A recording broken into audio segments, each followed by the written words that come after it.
বিশ্বজুড়ে আবারও বাড়ছে জ্বালানি তেলের দাম। যুক্তরাষ্ট্র ও ইরানের মধ্যে শান্তি আলোচনা থমকে যাওয়ায় নতুন করে উদ্বেগ তৈরি, আর এর প্রভাব কোথায় গিয়ে পড়তে পারে। গত সপ্তাহেও আশা করা হচ্ছিল যে ওয়াশিংটন ও তেহরানের মধ্যে দ্বিতীয় দফায় যুদ্ধবিরতি আলোচনা হতে পারে, কিন্তু সেই সম্ভাবনা ভেস্তে যাওয়ার পরই বিশ্ববাজারে তেলের দাম লাফিয়ে বাড়তে শুরু করে। রোববার ব্রেন্ট ক্রুড তেলের দাম 2% বেশি বেড়ে যায়, আর সোমবার আন্তর্জাতিক সময় দুপুর 1:30 দাম দাঁড়ায় $106.99। তবে শান্তি আলোচনার এই অচল অবস্থার প্রভাব পড়েনি এশিয়ার শেয়ার বাজারগুলোতে।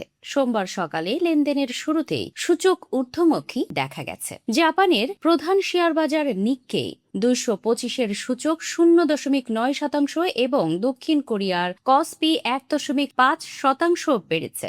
এদিকে গত শনিবার মার্কিন প্রেসিডেন্ট ডোনাল্ড ট্রাম্প তার দুই বিশেষ দূত স্টিভ উইটকফ ও জ্যারেড কুশনারের পাকিস্তান সফর বাতিল করেছেন। মূলত দুই পক্ষের মধ্যে সরাসরি কোনো আলোচনার আগেই ইরানের পররাষ্ট্রমন্ত্রী আব্বাস আরাকচি ইসলামাবাদ ত্যাগ করায় ট্রাম্প এই সিদ্ধান্ত নেন। কূটনৈতিক অচলাবস্থা নিরসনের পথ খুঁজতে আজ সোমবার রাশিয়ার সেন্ট পিটার্সবার্গে পৌঁছেছেন ইরানের পররাষ্ট্রমন্ত্রী আব্বাস আরাকচি। সেখানে তিনি রুশ প্রেসিডেন্ট ভ্লাদিমির পুতিন সহ দেশটির উচ্চপদস্থ কর্মকর্তাদের সঙ্গে বৈঠকে বসবেন। এর আগে রোববার সংক্ষিপ্ত সফরে ওমানে গিয়েছিলেন আরাকচি। মূলত ওয়াশিংটন ও তেহরানের মধ্যে বিদ্যমান ভঙ্গুর অস্ত্র বিরতি নিয়ে চরম অনিশ্চয়তার মধ্যেই তিনি এসব সফর করছেন।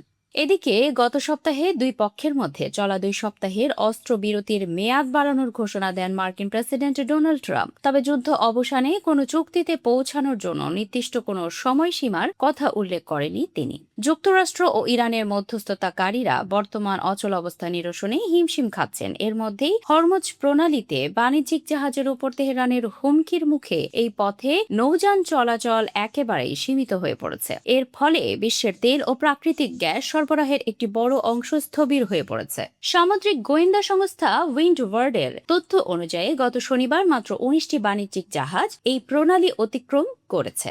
অথচ স্বাভাবিক সময়ে বিশ্বের মোট তেল ও প্রাকৃতিক গ্যাসের প্রায় 1/5 এই পথ দিয়েই সরবরাহ করা হয়। জাতিসংঘের বাণিজ্য ও উন্নয়ন সংস্থার হিসেবে গত ফেব্রুয়ারির শেষ দিকে ইরানের বিরুদ্ধে যুক্তরাষ্ট্র ও ইসরায়েলের যুদ্ধ শুরু হওয়ার আগে এই জলপথ দিয়ে প্রতিদিন গড়ে 129টি জাহাজ চলাচল করত।